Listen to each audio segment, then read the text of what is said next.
আসসালামু আলাইকুম। আমাদের ক্লাস চতুর্থ শ্রেণী আমার বাংলা বইয়ের এর আগে আমরা একটা পৃষ্ঠা পড়েছি। তো আমরা একটু আজকে রূপময় বাংলাদেশ পার্ট 1 এর যে পরবর্তী যে অংশ, যেমন এখানে যা যা পড়েছি গাছে বহে, এই দ্বিতীয় পৃষ্ঠা থেকে আমরা অনুশীলনীটা শেষ করব। এরপর শিমুল, পলাশ, কৃষ্ণচূড়া, ফুল নিয়ে আসে বসন্ত, কোকিল কুহু কুহু ডাকে। এভাবে 6টি ঋতু একের পর এক আসতে থাকে। বাংলাদেশের প্রকৃতি আরেক সৌন্দর্য এর নদী। অসংখ্য ছোট বড় নদী রয়েছে এদেশে, সেগুলো জালের মতো ছড়িয়ে আছে। পদ্মা, মেঘনা, যমুনা বড় 3টি নদী। এদেশে নদী, খাল, বিলে পাওয়া যায় নানা জাতের মাছ, যেমন রুই, কাতলা, ট্যাংরা, পুঁটি, খলসে। এদেশে আছে বন জঙ্গল, সেখানে আছে নানা জাতের গাছ, পশু পাখি। বাংলাদেশের সুন্দরবন পৃথিবীর জুড়ে বিখ্যাত। এই বনে আছে সুন্দরী, গেওয়া, গরান, কেওড়া, গোলপাতা গাছ। সেখানে আছে বাঘ, হরিণ, কুমির, আরও আছে মাছরাঙা, মৌটুসি, মদনটাক প্রভৃতি পাখি। এদেশে বেশিরভাগ এলাকা সমতল, তবে কোনো কোনো জায়গায় পাহাড়ের নানা জাতের গাছ, পশু পাখি দেখা যায়।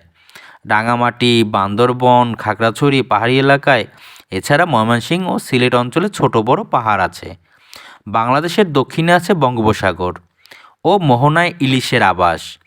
সাগরে আছে রূপচাঁদা, রিটা, দেখো এখানে রিটা না কিন্তু রিডা, রিডা হবে উচ্চারণ, রিডা, লইট্টা সহ হরেক রকম মাছ। সবুজ প্রকৃতি এদেশে কে করেছে সুন্দর। সেই সৌন্দর্যের বৈচিত্র্য এনেছে নদী, পাহাড়, বন, সাগর। অর্থ জেনে নেই। উত্তরে, উত্তর দিক থেকে আসা, উত্তর দিক থেকে আসা। চৌচির, খণ্ড বিখণ্ড মানে ফেটে যায়, বা মাটিতে যে সময় পানি থাকে না তখন দেখা যায় ফেটে ফেটে যায়, সেটাকে চৌচির, খণ্ড বিখণ্ড।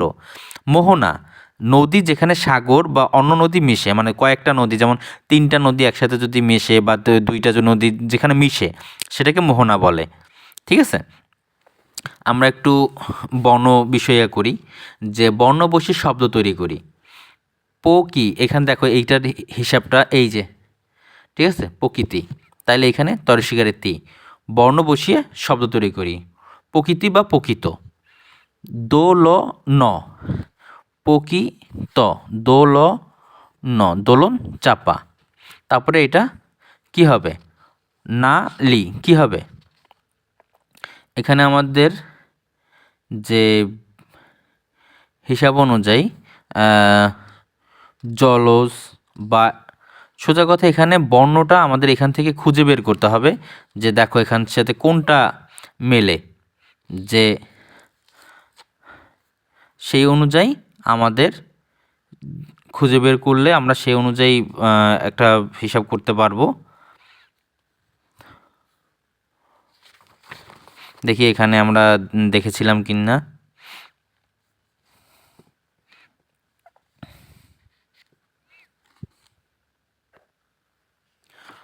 আমরা যে খুঁজতেছিলাম, দেখো এখানে নালি, যেটা এখানে পুরো বইটা আমরা যে সময় বইটা খুঁজে দেখব, দেখো এখানে আছে সোনালি, সোনালি, তাইলে সোনালি, এখানে আমরা আসবে শো।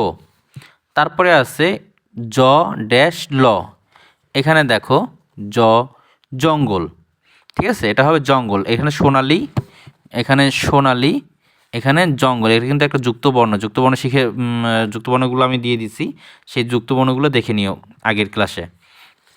দেখো এই যে কৃষ্ণচূড়া, এগুলি কিন্তু যুক্তবর্ণ, এগুলি তোমাদের পড়তে হবে। রাঙামাটি, এই যে রাঙামাটি, ঠিক আছে, এটা রাঙা মাটি। রূপচাঁদা, এই রূপচাঁদা। তো আমাদের প্রথম বর্ণ বসিয়ে কাজ শেষ। রূপচাঁদা। এদেশের চারদিকের সবুজের সমারোহ। বর্ষায় ড্যাশ পানিতে ভরে যায়, বর্ষায় নদী নালা পানিতে ভরে যায়। বাংলাদেশের সুন্দরবন পৃথিবী জুড়ে বিখ্যাত। বাংলাদেশের ড্যাশ আছে বঙ্গোপসাগরে, বাংলাদেশের দক্ষিণে আছে বঙ্গোপসাগর। কৃষ্ণচূড়া ফুল নিয়ে আসে বসন্ত। ঠিক আছে, আমরা এভাবে এটা কমপ্লিট করতে পারি। এরপর দেখো পাঠ থেকে প্রশ্ন বানাই। কে, কুহু কুহু কে ডাকে? দেখো এই যে আমাদের কোকিল কুহু কুহু ডাকে, আমি কে প্রশ্ন দিয়ে, একটা প্রশ্ন হইলে সেই প্রশ্নটা দিয়ে সেই প্রশ্নটা করব বা সেই প্রশ্নটা তৈরি করব, কে দিয়ে, কুহু কুহু কে ডাকে, কি? তাহলে এটা বলা যায় যে হরিণ কোথায় পাওয়া যায় বা কুমির কোথায় পাওয়া যায়, এখানে কি বলছে? তাহলে এটা বলা যায় যে তোমার নাম কি, তোমার তোমার নাম কি, সেটা বলতে পারি, তোমার নাম কি। তারপর কেন, তুমি কেন এসেছো, তুমি কেন এসেছো। তারপরে কখন, তুমি কখন যাবে বা সে কখন যাবে।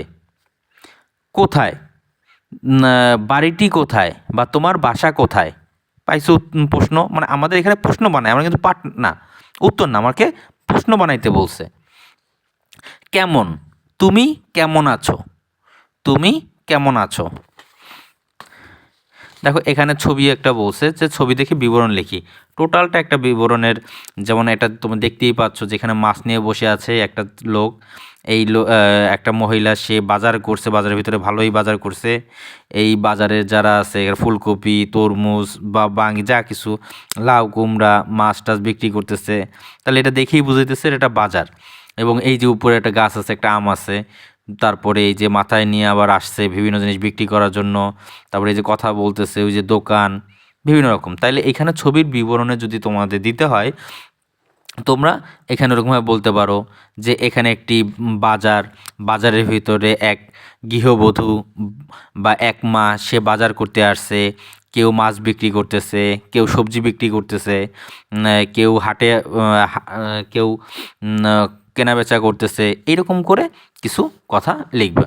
আর এই যে লেখার বিষয়টা তোমরা আরও সুন্দরভাবে যদি চাও, অবশ্যই আমাকে জাস্ট শুধু 5 থেকে 10টা কমেন্ট করো যে এই বিবরণটা আমি লিখে দিব। যদি ওরকম হয় আমি তাহলে সেটা নিয়ে একটা ভিডিও করব। এরপর দেখো পছন্দের ঋতুর নাম লিখি এবং পছন্দ করার কারণ লিখি, সেটাও তোমাদের নিজেদের মতো করে। যদি পছন্দের যে ঋতু, যেমন এখন যেহেতু শীতকাল, অথবা আমার পছন্দের ঋতু শীতকাল বা শীত। তো পছন্দের কারণ কি? কারণ এই সময় গরম লাগে না, তারপরে এই সময় আমরা কি করতে পারি, রস খেতে পারি, শীতের পিঠা খেতে পারি, তারপরে সুন্দর সুন্দর সবজি, শীতকালীন যে সবজিগুলো আসে, তারপরে শীতে আমরা চাদর মুড়ি দিয়ে ঘুমাতে পারি, তারপর আগুন পোহাতে পারি, এরকম বিভিন্ন রকম পছন্দের যে কারণগুলি সেগুলি বলতে পারো। এখন তোমাদের এই ক্লাসে যদি আরও কোনো কিছু লাগে সেটা অবশ্যই আমাদের কমেন্ট করো, তাহলে আমরা এটার সম্পূর্ণ ফুল আর একটা ভিডিও বানাবো।